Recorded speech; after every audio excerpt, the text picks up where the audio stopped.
అందరికీ నమస్తే. నేను మీ డి రాజారాం గారు.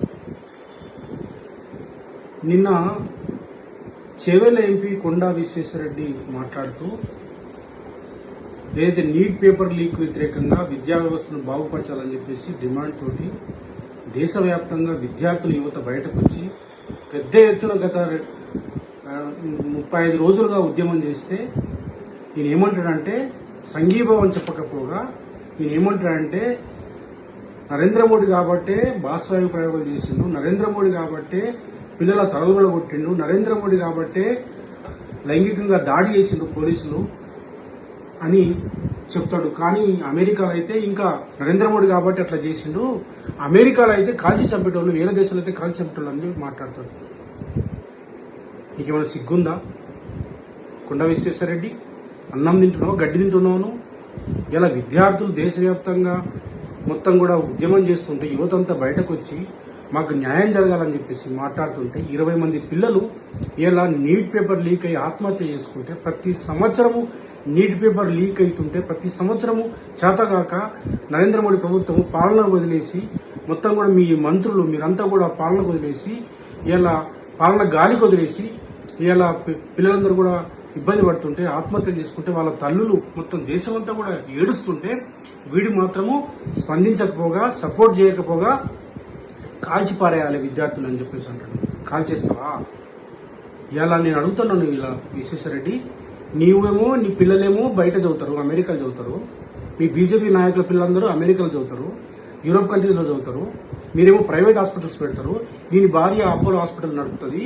అంటే వీళ్ళ ఉద్దేశం ఏంటంటే మొత్తం కూడా మెరిట్ ఉన్నటువంటి పిల్లలు టాపర్స్ అందరూ కూడా చదవద్దు, డాక్టర్స్ కావద్దు, డబ్బు కొనుక్కునే వాళ్ళు మాత్రమే, ధనవంతులు మాత్రమే, బీజేపీ నాయకుల పిల్లలు మాత్రమే డాక్టర్లు కావాలి, వీళ్ళు హాస్పిటల్ పెట్టాలి, మొత్తం కూడా పేదలంతా కూడా డాక్టర్లు కావద్దు, పేదలందరూ కూడా మిడిల్ క్లాస్ అంతా కూడా వీళ్ళ హాస్పిటల్లో వందల లక్షల రూపాయలు ఖర్చు పెట్టి, వేల రూపాయలు ఖర్చు పెట్టి వైద్యం తీసుకోవాలి, కోట్ల రూపాయలు కుమ్మరించాలని చెప్పేసి, వీళ్ళు కోట్లు సంపాదించాలని చెప్పేసి వీళ్ళ ఎత్తుగడ ద్వంద్వనీతి ఇది. అందుకోసం నేను చెప్తా ఉన్నాను, ఇవాళ నువ్వు ఇమీడియట్ గా దేశ ప్రజలకు, ఇలా దేశ యువతకు క్షమాపణ చెప్పు, నీ మాటలు వెనక్కి తీసుకో, లేకపోతే తెలంగాణ విద్యార్థులు మొత్తం కూడా నీవు తిరగబడతారు, నిన్ను అవసరమైతే దాడి చేస్తారు, నిన్ను చెప్పులతోటి కొడతారు, దాడి చేస్తారు అని చెప్పేసి సందర్భంగా చెప్తా ఉన్నాను. ఇలా నేను అడుగుతా ఉన్నాను, కొండా విశ్వేశ్వరరెడ్డి, మీ మొత్తం మీ కాందాను, మీ బతుకంతా కూడా మోసమేనా? నమ్మిన ప్రజలకు మోసం చేయడమే, నమ్మిన తెలంగాణకు మోసం చేయడమే. నువ్వేం చేసినావు?